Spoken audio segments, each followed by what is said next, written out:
This is your dose of daily market wisdom with master trader Nick Santiago. Starting from humble beginnings, Nick has been beating the markets for over 2 decades. He shares with you his take on the profitable trades that will have you moving towards financial freedom in no time at all. To see an in-depth review of his track record and much more, go to inthemoneystocks.com. Welcome. This is your daily dose of daily market wisdom with master trader Nick Santiago. I'm Kerry Lutz. Today's 5/20/5/22, show number 394. Well, Nick, volatility is where it's at, isn't it? Volatility is where it's at, and it remains intact very, very much so to this very day. I mean, 2022 has been one heck of a volatile year. We see these markets with gap downs and then rallies and then gap downs again. I mean, it's all over the map. Nearly every trading day is a roller coaster ride. Traders, investors have to be very, very nimble at this stage of the game.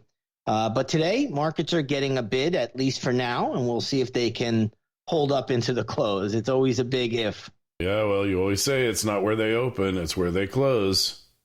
That's right. It's not how they open, it's how they finish. And when you're watching these markets right now, you just got to take them on almost a minute-by-minute basis if you're a day trader. If you're a swing trader or a position trader, meaning longer term, you really have to just take it on a day-by-day basis. But the volatility still remains elevated, and these markets are all over the map on a constant basis. All right, so FOMC minutes are going to be released. What do you think they're going to say? So, you know, everybody thinks that this is an exact transcript of the last Fed meeting, and it's not. Really what it is it's a brief outline or a bullet point of what the central bank wants to get across to you. So, again, I know right now the chatter out there on the street is that the Fed is going to begin slowing down when it comes to interest rate hikes. Right now they've been talking really, really tough. They haven't really raised all that much. They only did a 50 basis point hike the last meeting. But everybody's thinking that they're going to go and pause shortly, and you know that will give the markets a big facelift and help stocks come off of these levels.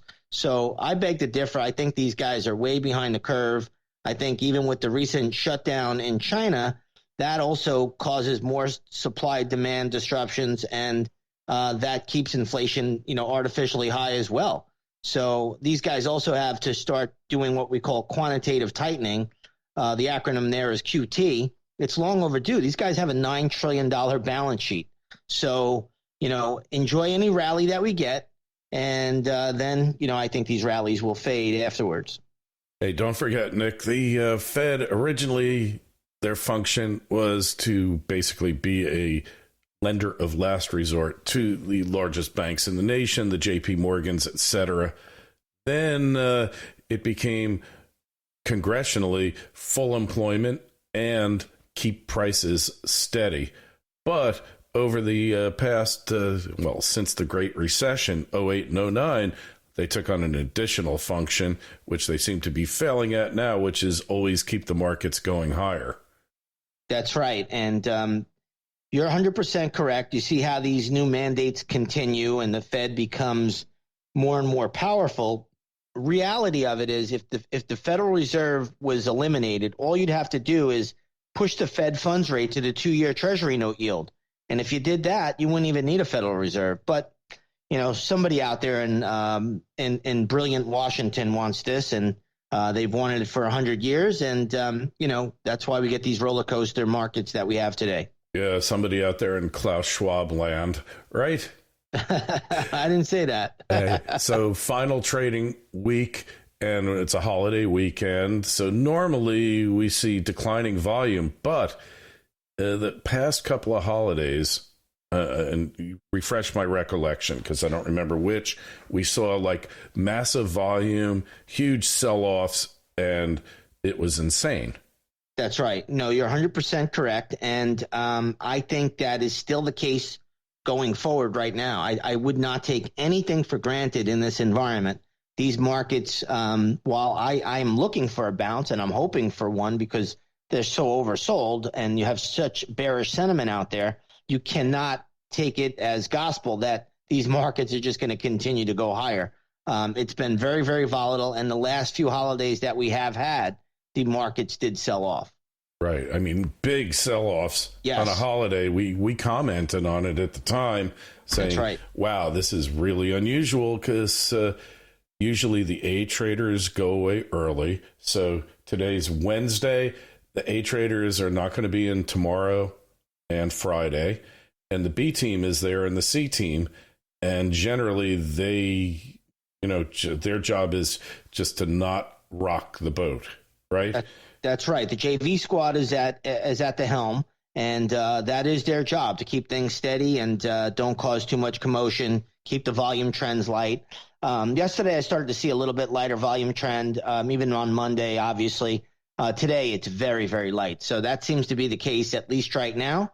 And, again, don't take anything for granted, because you just never know what we're going to be dealing with. These environments are very, very volatile and hostile. So I would definitely err on the side of caution. And what I've been telling, my members is we're not going to get heavily positioned right now. We need more clarity in the market. And there's a time when you just have to sit back and say, all right, we're just going to let these markets play themselves out a little bit and let them give us a little bit more information. You don't always have to be fully invested. Cash is a good thing to have on the sidelines, because you'll get some opportunities as better patterns unfold. All right. So I want to do a hat tip here, pat ourselves on the back. Back in January, early February, we called Natgas. It was just breaking $4 per MCF, and now it's getting close to 10, probably on its way to 15. Nobody else out there was calling it back then, Nick. No, nobody was talking about it, and we were really just looking at the chart at that time and saying, hey, Natgas has higher lows. And then when you look at the backdrop that's in place, with everything going on geopolitically, Natgas can continue higher. And if you just look at a chart of Natgas today, it has exceeded the high that was just made recently on May 6th, and that high was around $8.99. Now we're at $9.20. So Natgas just continues to be in a power surge.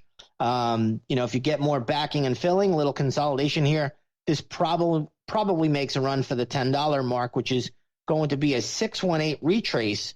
Believe it or not, if you go all the way back to the high that was made in 2005, that was December of 2005. So quite a move for Natgas, and it's still a powerhouse right now in a strong, strong uptrend. And I believe the reason that it made those highs in 2005, if I'm not mistaken, correct me if I am, we had a couple of hurricanes that hit the Gulf of Mexico and shut down Natgas production.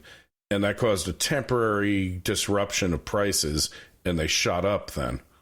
Yes, that is true. And remember also, oil prices at that time were really on the move as well. And the two, traded a little bit more in tandem than they did, after the 2008, 2009 collapse. So Natgas was much, much stronger back then. But, the move in Natgas is very, very strong right now. And a lot of people don't realize when these commodities start to take off and break out, they can go a lot higher than most people ever imagine. And that is one reason why I have not played Natgas on the short side, because the fundamental backdrop is in play. You have this war going on in Russia and Ukraine. People do not understand that Russia is a major supplier of Natgas to all places in Europe. And, this commodity right now is chart-wise is very, very strong. Agreed. And, hey, who knows how high it can go. The ratio in terms of price between oil and Natgas, in terms of BTUs, oil should trade at 6-1. So right now, oil's over 100. Natgas gets to $17. Then they're in parity per BTU. Yeah. Well, right now, oil's, basically at 111. So, you're looking at over $18 for Natgas if you do that ratio. So that's still a lot of upside from the current 922 that we're at today. Yeah, and most of you probably not aware, Natgas is the primary feedstock for fertilizer. So in Europe, the price of Natgas, in Turkey, it's $18. In Bulgaria, it's $22. It's gone as high as $28. I mean, the prices are just off the charts in Europe. They're relatively cheap and stable here in the U.S., but we're doing tremendous LNG gas exports. I finally found a oil Natgas expert yesterday who explained that every well that was shut in, that were basically drilled but not producing, is now producing. And with the current policies towards so-called fossil fuels, there is not replacement production on the way. We're heading towards an energy nightmare here, Nick. Oh, well, we could see that on the charts. I mean, the charts are telling you that. I mean, even oil, where everybody is talking about, doing all of these restricting Russian oil and shutting down oil price has not really backed off that much. In fact, when we made the high in March, it came down pretty sharply, but it went above $130 a barrel. Nat gas is making new highs right now where oil is still around $111 a barrel. So you could just see how nat gas is now taking leadership here. And the fuel shortage problem is still very much well alive. It doesn't seem like it's going to go away anytime soon. Yeah, and the irony is there's plenty of energy to go around.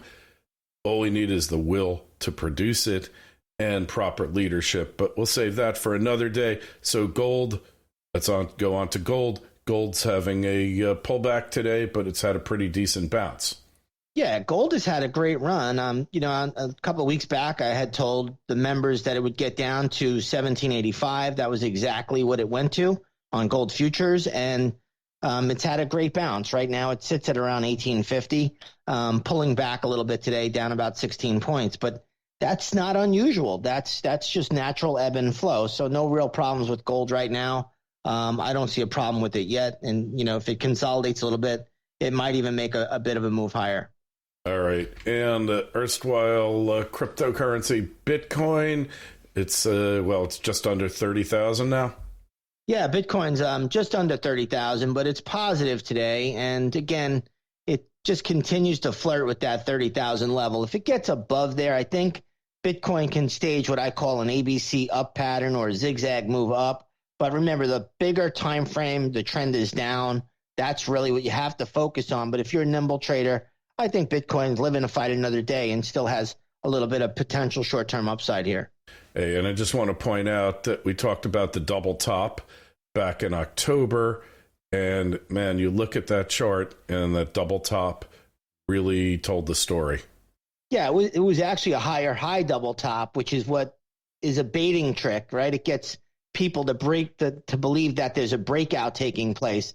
And, in all fairness, it never even got to 70,000. At that time, people were looking for Bitcoin to go above 100,000, right? There was a big Dubai conference, and everybody was all giddy and excited. And, here we are now with Bitcoin under 30,000. And I believe, after in due time, I think Bitcoin will even go much, much lower. But, again, this is why you want to use charts. This is why you have to learn how to navigate and use charts. If you don't do that, you really don't have any chance at anything in this business. And it's been quite a while before Bitcoin it's been a few weeks since it was over 40,000. Oh, yeah. The last time Bitcoin was above 40,000, you have to go back. Wow. You have to go back to April 22nd. And that was just barely above 40,000 on Bitcoin futures. So, that was the last time it even did a little peekaboo move above 40,000. And, here we are now at 29,600. And again, like I said, the trend is down. It's a strong downtrend. Big money has been selling Bitcoin, and that via the commercial reports. So I think at the moment, Bitcoin had a good little bounce when it did get down to that 27,000 level, which I told everybody here it would do. And I even told my members that would happen. And now we've bounced back above there. So, you could get that little zigzag up move. But overall, there's lots of resistance in play. And, the bigger time frame, the trend is down, and you got to respect that. All right, we'll leave it at that. And make sure you go over to Nick's site, inthemoneystocks.com. Find out how he's beaten the averages for decades. You'll also be able to see how he was able to call the nat gas price back earlier in the year The Twitter feeds at ITMS, at Nick Santiago01, and at Kerry Lutz. And send your emails to kl@kerrylutz.com. Nick, well, I don't know if we're going to make this Friday, but have a great weekend, and we'll talk to you next week. Have a great holiday, Kerry. Thank you.